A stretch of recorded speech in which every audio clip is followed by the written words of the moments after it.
Director okay இயக்குனர் பேரரசு அவர்கள் director Eshan அவர்கள் பெற்றுக்கொள்கிறார்.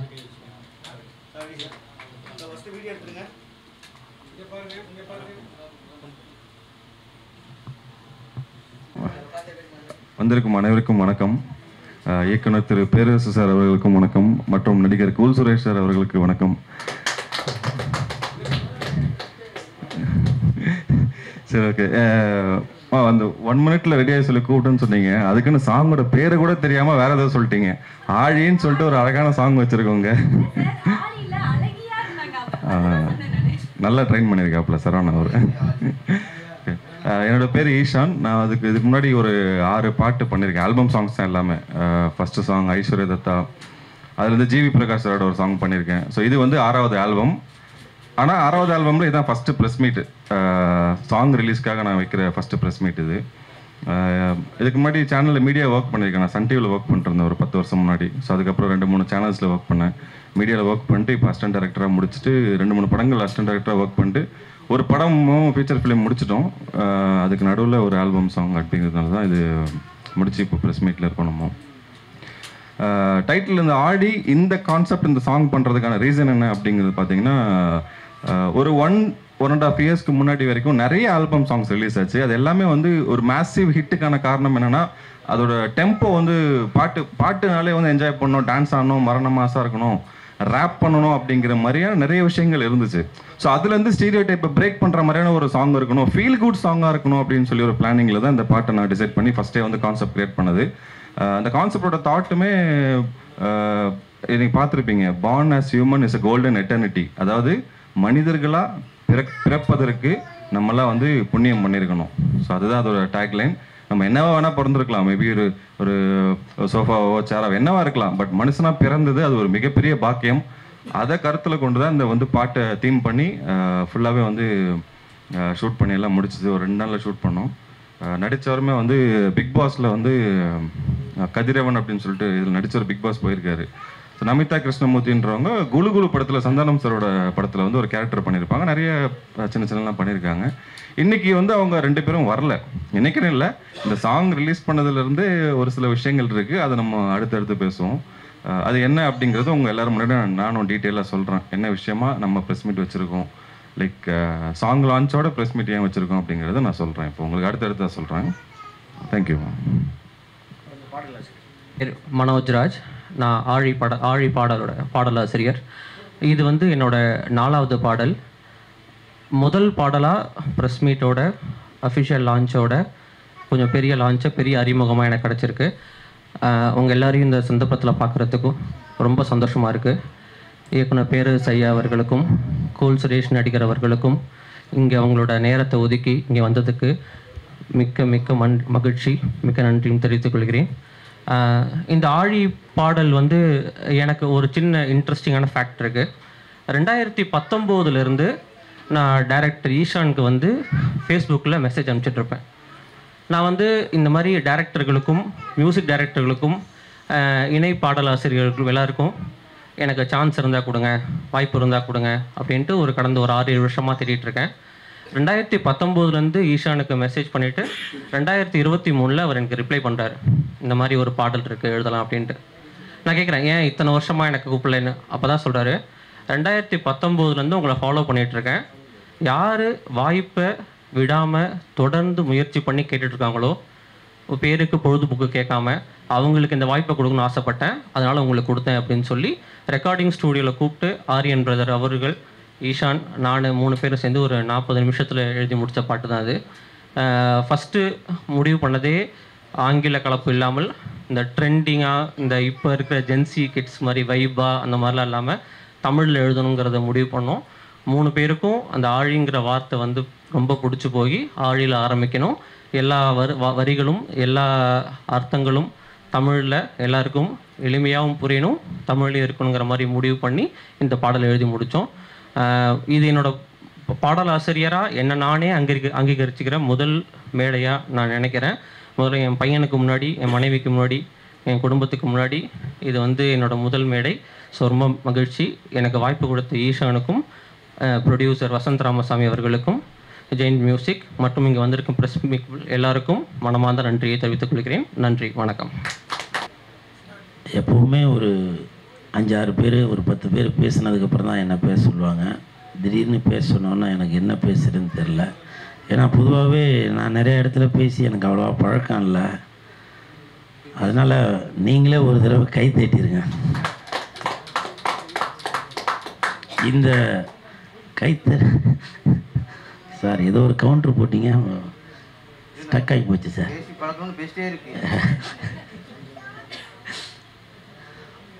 இந்த கைத்தட்டல்கள் அனைத்தும் ஆழி. அப்போ நான் தான் கரெக்டாக சொல்லியிருக்கேன்னு நினைக்கிறேன். தட்டுங்கடா டேய்.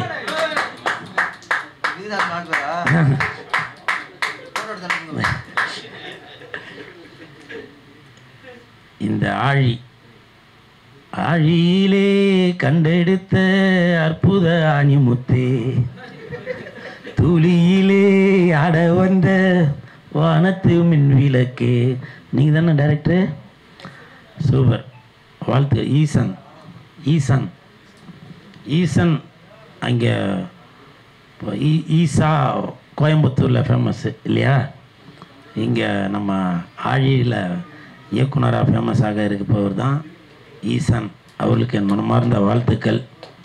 மெதுவாக தட்டுங்கடா, கை ரேகை தேஞ்சிடக்கூடாது, மெதுவாக தட்டுங்க. ஸோ இந்த டீமுக்கு என் மனமார்ந்த வாழ்த்துக்கள். இப்போ சாங்கு பார்த்தேன், பார்க்கும்போது எனக்கும் இந்த மாதிரிலாம் ஒரு காதல் வராதா, நம்மளும் ஒரு காரில் இந்த மாதிரி போகிறது அந்த மாதிரிலாம் எதுவும் வராதா அப்படின்னு ஒரு ஏக்கம் உள்ளுக்குள்ளே இருக்குது. எனக்கு அப்போதுலேருந்தே இப்போ வரைக்கும் அந்த காதல்ன்றது அது வரவே மாட்டுது. சரி படத்துலையாச்சும் வரும்னு பார்த்தாக்க ஐயோ ஐயர கோழி முட்டை போட்டால் அடகாத்து குஞ்சு பொறிக்கணும் அப்படின்னு தான் டைரக்டரு பேர். சரி எனக்கு அந்த மாதிரி தான் சீன் கொடுக்குறாங்களே தவிர ஒரு பொண்ணு கூட லவ் பண்ணுற மாதிரியே வரமாட்டுது. ஃபுல்லாக பொண்ணுக்கிட்ட உதவாங்கிற மாதிரியே தான் எனக்கு சீன்ஸ்லாம் அமையுது. அது ஒருவேளை என்னோடய முகலட்சணம் அப்படி இருக்குதோ என்னவோ. இருந்தாலும் நான் திருப்பாச்சியில் நடித்தும் ஃபேமஸ் ஆனேன், சும்மா இல்லை. அது வந்து பொங்கலுக்கு ரிலீஸ், பொங்கலுக்கு தானே சார், பொங்கலுக்கு ரிலீஸ் ஆச்சு. என்னோடய சொந்த ஊர் சிவகங்கை மாவட்டம். எங்கள் அம்மா ஊரில் இருக்காங்க, நான் இங்கே இருக்கேன்.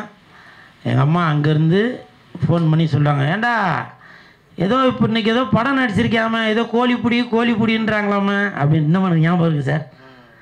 அப்போது யாரோ படம் பார்த்துட்டு எங்கள் அம்மாட்ட வந்து சொல்லியிருக்காங்க, மாட்டு பொங்கல் அப்போ சொல்லியிருக்காங்க, இந்த மாதிரி ஏண்டா நீ தான் இங்கே இப்போ மாட்டு பொங்கலுக்கு வரல, ஆனால் எல்லோரும் படம் பார்த்துட்டு ஏதோ கோழிப்புடின்னு சொல்கிறியாமே அப்படின்னு. ஸோ அதெல்லாம் எனக்கு இப்போது ஞாபகம் இருக்குது சார். நன்றி சார். அப்படி அவ்வளோ பெரிய இயக்குனர் பக்கத்தில் நான் இங்கே உட்கார்றதுக்கு வாய்ப்பளித்த அந்த ஆழி டீமுக்கு என் மனமார்ந்த வாழ்த்துக்களையும் நன்றிகளையும் தெரிவித்துக் கொள்கிறேன். சாங்கு வந்து ரொம்ப அற்புதமாக இருக்குது.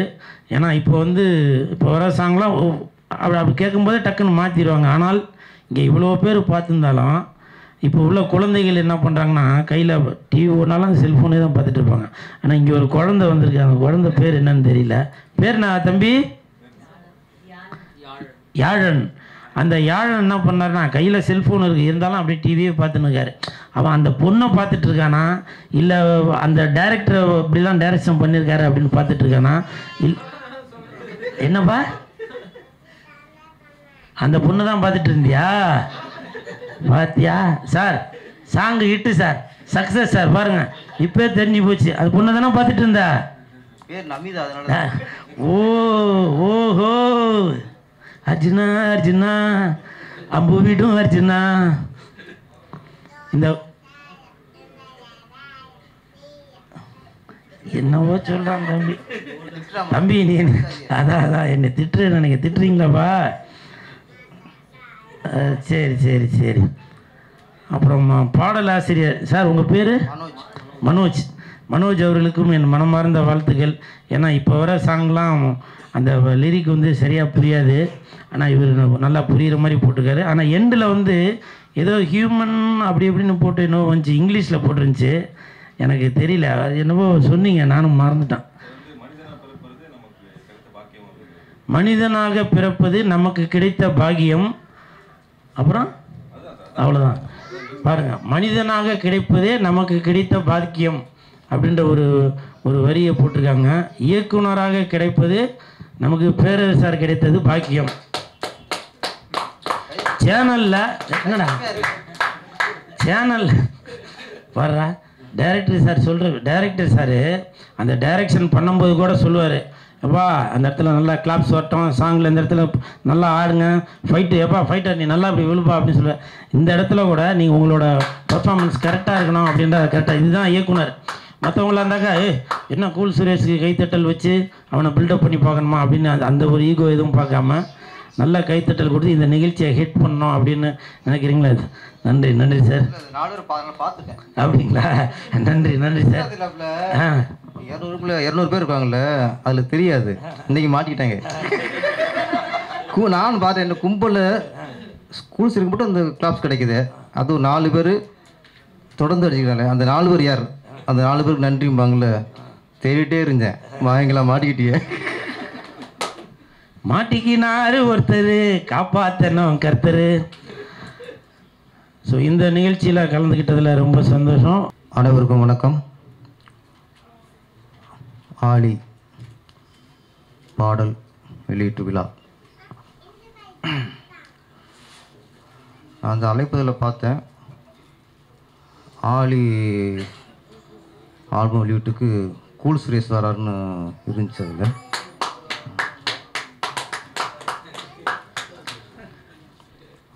ரொம்ப கூறாப்லையே.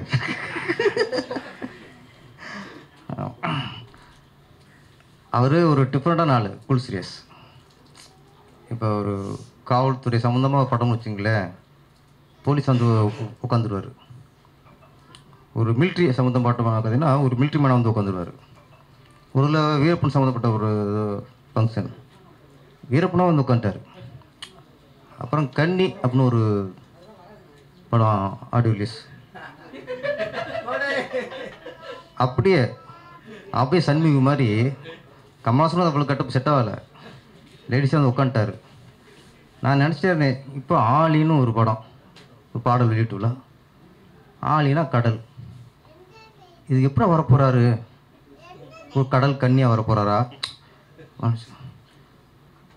ஆனால் பார்த்தா அதுக்குன்னு ஒரு கட்டப்படம் வந்துட்டார். அந்த கடல் அலை இருக்குல்ல, அது மாதிரி பேண்ட்டை பாருங்கள், அலையா அவரே கிழிச்சு விட்டுருக்காரு இருக்கு. ஆமாம் ஆமாம். அதனால் அவருடைய கொள்கையில் மாற்றமே இல்லை, நண்டு தான் பார்த்துங்க. பாடல் பார்த்தோம்.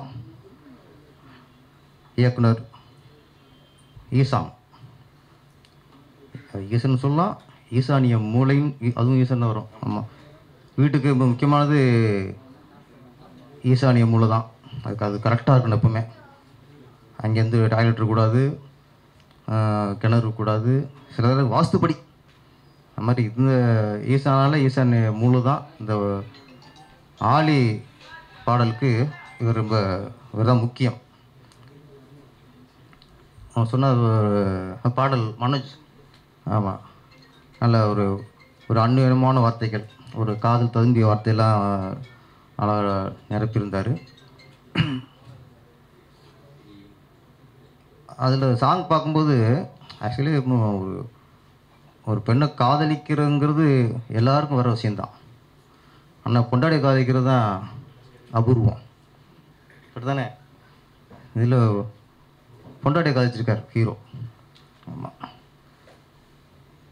அதில் ஒரு பெண்ணை காதலிக்கும் போது காதலனாக இருப்போம். ஆனால் ஒரு கணவனாக ஒரு மனைவியை காதலிக்கும் போது தான் நம்ம ஒரு மனிதனாக இருப்போம். ஒன்று சொன்னார், நல்லா மனிதனாய் பிறப்பது பாக்கியம்னார். பிறப்பது பாக்கியம். நம்ம மனிதனாக வாழ்கிறோமா? மனிதனாக இருக்கிறோமா? நம்ம மனுஷன் நடந்துக்கிறோமா? எல்லாருமே மனுஷன் தான் பிறக்கிறோம். ஒன்று ஆண் குழந்தை, பெண் குழந்தை. நம்ம மனுஷன் வாழ்கிறாங்கிறத கேள்வி. அதனால் மனுஷனாக பிறக்கிறது ஆண்டும் கொடுத்த பாக்கியம். மனிதனாக வாழ்வது நமக்கு நாமே கொடுக்குற பாக்கியம். அது ஆண்டவன் கொடுக்க முடியாது. அந்த சிறப்பு நம்ம தான் பண்ணிக்க முடியும். அதில் வந்து ஒரு கணவன் மனைவி ஒரு உறவு, அதில் முக்கியமாக நல்ல ஒரு விஷயம் இருந்துச்சு. அண்ணே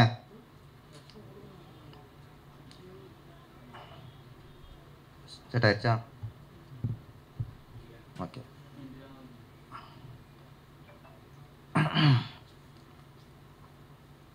ஒரு மனைவி வந்து அந்த கர்ப்ப காலத்தில் கர்ப்பமாக இருக்கும்போது அப்போ தான் கணவன் வந்து முழுசாக அவங்களை கவனிச்சுக்கணும்.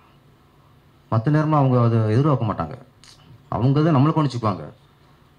ஆனால் மனைவி கர்ப்பமாக இருக்கும் பொழுது ஒரு கணவன் கண்ணுங்கிறத அவன் கவனிச்சுக்கணும். ஏன்னா அந்த அந்த ஜீவனை எதிர்பார்க்கும். ஒரு ஒரு காஃபி சாப்பிடுவோ டீ சாப்பிடுவோ புருஷன் கொண்டு கொடுக்க மாட்டாரா? மற்ற காலமெல்லாம் அவங்க கொடுப்பாங்க. ஆனால் அந்த நேரத்தில் தான் அவங்க புருஷனோட அன்பையும் அரவணைப்பையும் எதிர்பார்ப்பாங்க. இந்த பாடலில் அது பதிவாக இருந்தீங்க சார், ரொம்ப நன்றி. அதே மாதிரி என்னதான் மனைவி நேசித்தாலும் எவ்வளோதான் பண்ணாலும் சரி, அந்த பிரசவ அறைக்குள்ள அவங்களை அனுப்பிட்டு வெளியே உட்காந்துருக்கான் அந்த டைம் இருக்குல்ல, அது ரொம்ப சாதாரண விஷயம் இல்லை. வெளியே டாக்டர் என்ன சொல்ல போகிறாரு, என்ன ஒரு பரிதவிப்பு இருக்கும், மனசு துடிக்கும். உள்ள குழந்தை பிறக்கிறதுக்கு மனைவி துடிக்கும் துடிப்பை விட வெளியே கணவனுக்கு மனசு துடிக்கிறதுக்குள்ள அது சரியாக துடிச்சா தான் சரியான கணவன். அந்த இதை கரெக்டாக இயக்குனர் பதிவு பண்ணியிருந்தார். இந்த பதட்டம் டாக்டர் வந்து சக்ஸஸ் சொல்லும்போது அந்த அவர் இடையில மனைவி இடுப்புக்கிற மாதிரி ஒரு சாட்டு இருந்துச்சு. ஆமாம், எங்கே எந்த மனுஷன் எந்த கணவன் ஒரு மனைவியை இடுப்புக்கில் விளையாடுறானோ அங்கே அது அந்யோன்யம். அங்கே இடுப்புகள்னாரு டாக்டர் வந்து சக்ஸஸ்னு அதை கண்ணத்துக்கிள்றார்.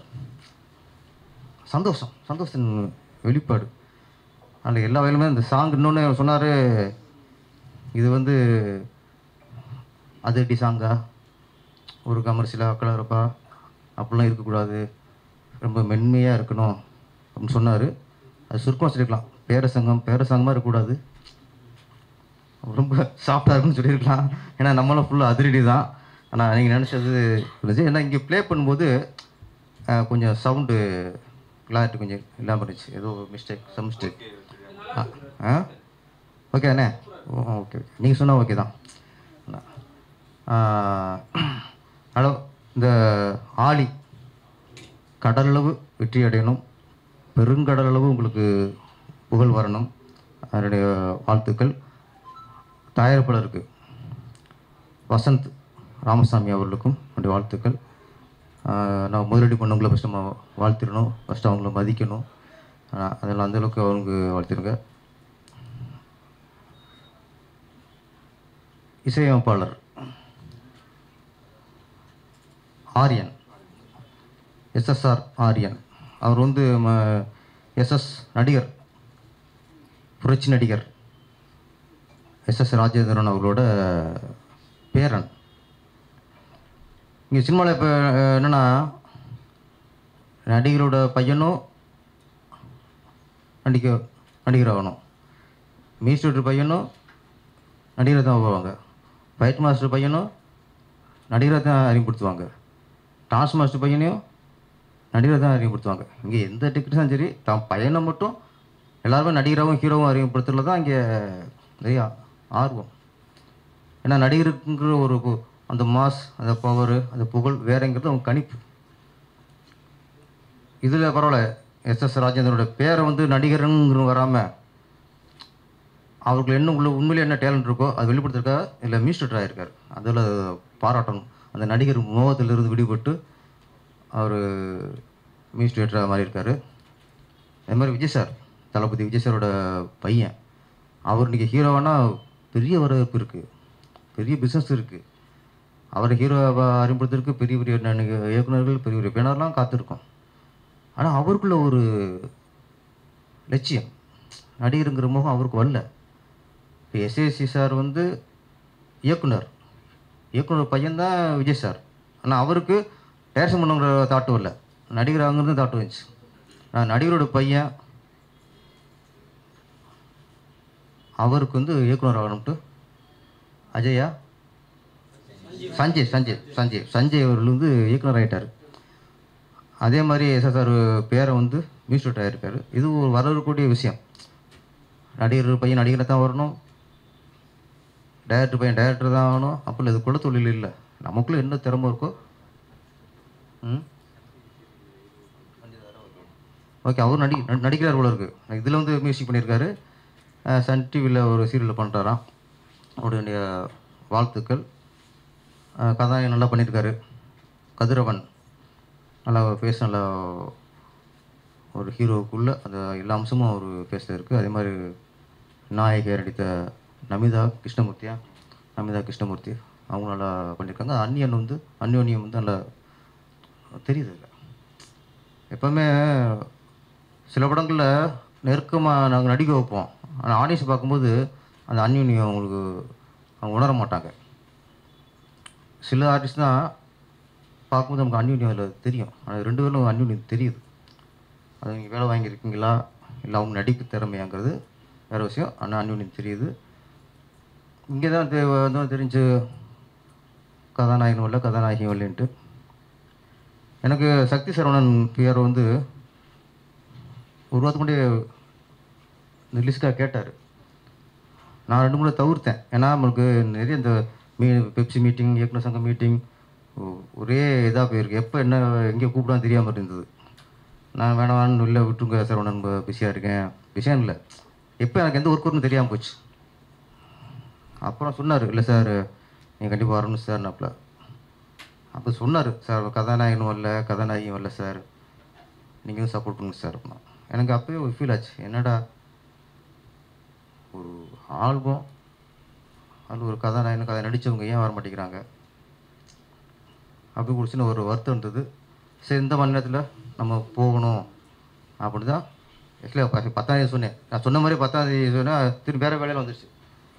அப்புறம் ரொம்ப ரிக்வெஸ்ட் பண்ணேன், தவறுக்கு என்னால் முடியல கொஞ்சம் பார்த்துங்க சக்தி சரவணன்ட்டேன். Okay sir. அப்புறம் தான் 10ஆம் தேதியிலேருந்து இன்றைக்கி அவர் மாற்றி வச்சார். சக்தி சரவணன் நன்றி. ஆமாம், உங்களே சாரியும் கேட்டுக்கிறேன். என்னால் கொஞ்சம் டேட்டு மாறி போச்சு.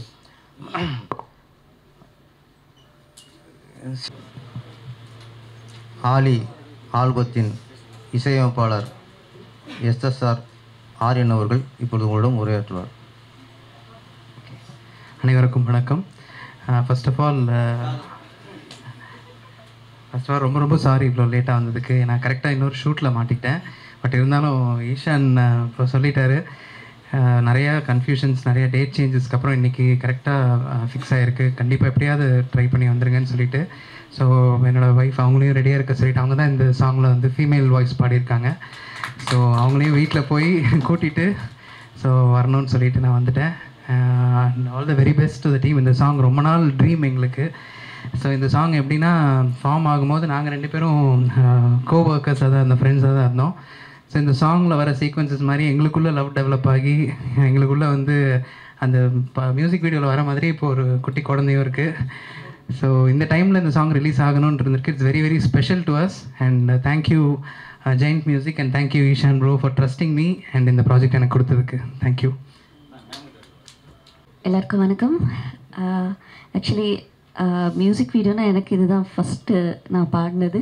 அது ஐம் வெரி வெரி ஹாப்பி. என்னோடய ஹஸ்பண்டோட கம்போசிஷன்லேயே பாடினது. அப்போ வந்து அவர் சொன்ன மாதிரி நாங்கள் ஃப்ரெண்ட்ஸாக தான் இருந்தோம். பட் இப்போ ரிலீஸ் ஆகும்போது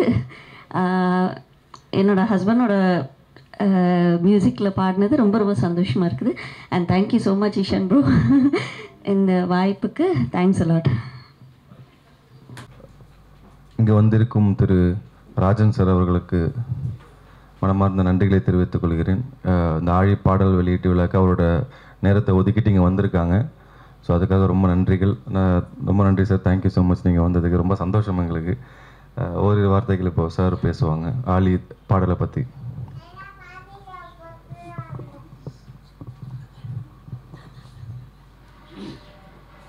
வணக்கம். ஆழி என்றால் கடல், அலைகள் ஓயாத கடல். அலைகள் அடித்து அடித்து முன்னோக்கி வந்து பின்னோக்கி செல்லும். அதுபோல தான் தமிழ் சினிமா கூட இன்றைக்கு துன்பங்களாலும் துயரங்களாலும் சில நேரங்களில் இன்பங்களாலும் அலைமோதி கொண்டிருக்கிறது. பலர் சினிமா எடுக்க வேண்டும் என்று போராடி அந்த அலையோடு போய்விட்டவர்கள் பல்லாயிரக்கணக்கானோர். இன்றைக்கு நம்முடைய தயாரிப்பாளர் வசந்த் அவர்கள் அமெரிக்காவில் பணியாற்றுகிற தமிழர். தமிழ் திரையுலகின் மீது பற்று கொண்டு தமிழ் படம் எடுக்க வேண்டும் என்ற ஆசையில் அதற்கு முன்னோட்டமாக ஒரு பாடல் தயாரித்திருக்கிறார். இயக்குனர் ஈசான் இந்த படத்துக்கு இயக்குனராக வைத்து அந்த பாடலை உருவாக்கியிருக்கிறார். இசையமைத்தவர் நம்முடைய லட்சிய நடிகர், திராவிட முன்னேற்றக் கழகத்து வலுப்பெற்று விளங்க அண்ணா காலத்திலே கூட இருந்த புரட்சித் தலைவர் எம்ஜிஆர் போலவே லட்சிய நடிகர் எஸ் ராஜேந்திரன், அவருடைய பேரன் ஆரியன் இதற்கு இசையமைத்திருக்கிறார். பாடல்கள் கேட்டேன், மிக நன்றாகவே இருக்கிறது. ஆழி என்கிற தமிழ் பெயர், அற்புதமான பெயர் தாங்கிய அந்த பாட்டு தமிழின் பெருமையை சொல்லுகிற, இயற்கை வளத்தை சொல்லுகிற ஒரு நல்ல பாட்டாக அமைந்திருக்கிறது. அது தமிழர்களின் உள்ளங்களை தொடும். தமிழர்கள் அந்த பாடலை கேட்டு இன்புறுவார்கள், மகிழ்வார்கள். அதில் நடித்த கதிரவன் கதாநாயகனாக அடுத்து எடுக்க படத்தில் அவரை கதாநாயக போடுவதற்கும் நமிதா கிருஷ்ணமூர்த்தி என்கிற நடிகை, அவர்களுக்கு இதுவும் முதல் பாட்டு. படமே சின்ன சின்ன வேஷங்களில் பண்ணவங்க. இவர் பிக் பாஸ்ன்னு ஒரு விஜய் டிவியில் ஒரு கால் பகுதி தலையை காட்டு ஓடி வந்தவர். அதோடு முடிச்சிட்டாங்க பாதியோட. ஆனால் அவங்க ரெண்டு பேரையும் வச்சு ஒரு பாடல் அற்புதமாக எடுத்திருக்காங்க. ஆனால் அந்த பாட்டு ப்ரமோஷனுக்கு அவங்க ரெண்டு பேருமா இருந்தால் இன்னும் கொஞ்சம் தூக்கலாக இருக்கும். வேற ஒன்றும் அவங்களால ஒரு பலனும் கிடையாது. ப்ரொடியூசரால் தான் நடிகர்களுக்கு பெரும் பலனை தவிர நடிகர்களாக ப்ரொடியூசருக்கோ இயக்குனருக்கோ எந்த பலனும் கிடையாது.